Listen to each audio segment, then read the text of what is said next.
আসসালামু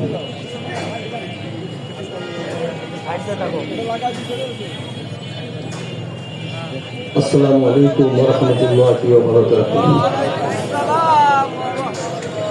নাহমাদুহু ওয়া নাশকুরুহু ওয়া নুসাল্লি আলা রাসূলিহিল কারীম। আম্মা বা'দ। ফাআউযু বিল্লাহি মিনাশ শাইতানির রাজীম। বিসমিল্লাহির রাহমানির রাহিম।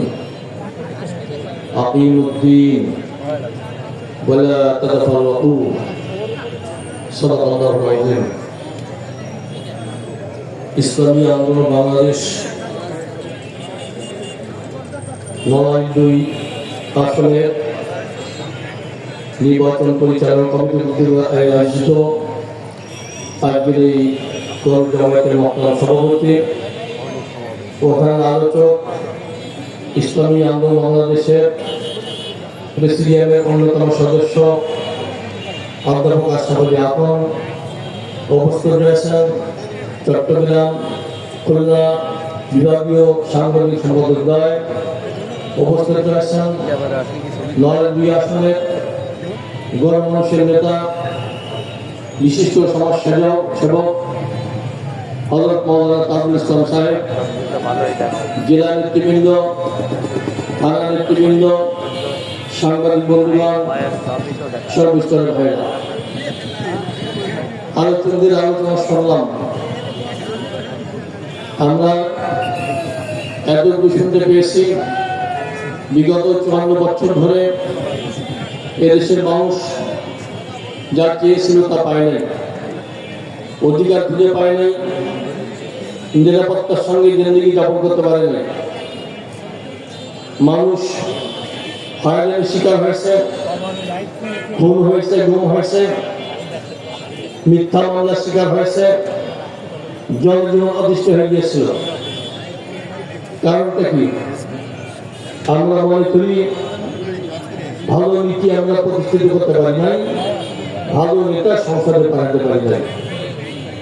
আর ভালো নীতি হল ইসলাম, যেটা পরিবর্তনযোগ্য নয়, বিশুদ্ধ, পবিত্র, পরিচ্ছন্ন এক মানব জীবনের নীতিমালা, তার নাম ইসলাম। এইটা আমরা প্রতিষ্ঠা করতে পারি নাই। আমার ভাইরা, আমাদের দেশে কাঙ্ক্ষিত উন্নয়ন কেন হয় না? একমাত্র কারণ দুর্নীতি। ১০০ টাকা বরাদ্দ হলে ২০ টাকার কাজ হয়, ৮০ টাকা উদার হয়ে যায়। এভাবে কাঙ্ক্ষিত উন্নয়ন সম্ভব নয়। আমার ভাইরা, আইন শৃঙ্খলা পরিস্থিতি কেন নষ্ট হয়?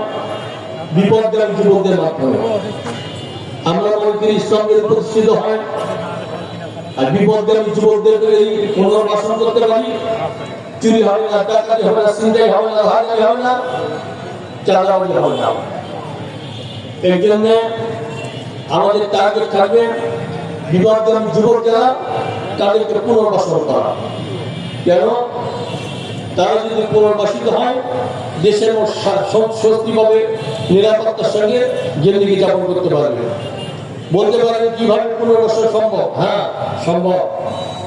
যে সকল দলের পেছনে করে, নেতার পেছনে করে এরা বিপদগামী হয়েছে, এদেরকে বুঝিয়ে শুনিয়ে যদি বিপদগামী যাত্রীকে ফিরিয়ে আনতে পারি, দেখবেন এরা উন্নত জিন্দেগি গঠন করতে সক্ষম হবে। বলবেন কি অস্ত্র আছে আপনাদের হাতে? আমরা বলতে চাই, আমাদের হাতে যে অস্ত্র আছে, অন্য কারো হাতে আমরা অস্ত্র নাই। আপনারা জানেন, ক্ষমতায় যায় না, বিশ্বাস নয়। লক্ষ লক্ষ যুবক, চোর, ডাকাত, মস্তান, সন্ত্রাসী, চাঁদাবাজ, আজকে তারা ভালোবাসার পরিণত হয়েছে। সে ছিল মঙ্গল কামনা, ছিল উপদেশ, ছিল নসিহা, ছিল দোয়া। এই যে লক্ষ লক্ষ মানুষ, লক্ষ লক্ষ যুবক যখন পথ খুঁজে পেয়েছে, আমাদের বিশ্বাস ইসলাম যদি প্রতিষ্ঠিত হয়, বিশ্বাস নেতৃত্ব যদি দেশে আসে, ইনশাআল্লাহ বিপদগামী ছেলেরা ঘুরিয়ে আসবে, সমাজটা সুন্দর হবে, নিরাপত্তার ছেলেমেয়েরা বসবাস করতে পারবে। আমার ভাইরা, এই সকল বিপদগামী যুবকদেরকে ব্যবহার করেই দুর্নীতিবাদ তৈরি হয়। এই জন্য এদেরকে যদি আমরা পুনর্বাসন করতে পারি, এদেরকে ব্যবহার করে কেউ আর দুর্নীতি করতে পারবে না, দেশের টাকা বিদেশে পাচার করতে পারবে না। আমরা চাই ইসলামের আলো দিয়ে পুরা দেশটাকে আলোকিত করতে। আমাদের বিশ্বাস, ইসলাম যদি ব্যক্তি লালন করে ব্যক্তি আলোকিত মানুষের পরিণত হয়, ইসলাম যদি কোনো পরিবার ঝড়ে পরিবার আলোকিত হয়, ইসলাম যদি কোনো সমাজে প্রতিষ্ঠিত হয়, সমাজ আলোকিত সমাজে পরিণত হয়, ইসলাম যদি দেশে প্রতিষ্ঠিত হয়, গোটা দেশটা আলোকিত দেশে পরিণত হবে। আলহামদুলিল্লাহ, এই লক্ষ্যে ভালো নেতা সংসদে পাঠানোর উদ্দেশ্যে হিসাব চরণাই নয় 2 আসনে তাকে মনোনয়ন দিচ্ছেন। আপনারা জেনেছেন, শুনেছেন, আর হযরত মাওলানা তাজুল ইসলাম সাহেব। যেমন ইলম, তেমন প্রজ্ঞা, তেমন যোগ্যতা, তেমন দক্ষতা, আজকে তাকে হিসাব চরণাই মনোনয়ন দিতে যাচ্ছেন। আমার বিশ্বাস, এই জাতীয় সংসদ যদি আমরা সংসদে পাঠাতে পারি, ইনশাআল্লাহ দেশের মানুষ তাদের কাঙ্ক্ষিত যে প্রত্যাশা ছিল ফিরে পাবে ইনশাআল্লাহ। আপনারা ভালো নেতা পেয়েছেন, ভালো নীতি আমাদের সামনে উপস্থিত, আপনাদের সহযোগিতা করতে রাজি আছে সবাই। কষ্ট করতে হবে, চলতে হবে, দাঁড় দিতে হবে, দাঁড় দিয়ে মানুষকে বুঝাতে হবে, মানুষের সঠিকটা বন্ধ করতে পারে। আপনাদেরকে ধন্যবাদ জানাই, গৌরববাদ জানাই। আমরা দোয়া করি, আমাদের জন্য দোয়া চাই। আলহামদুলিল্লাহ।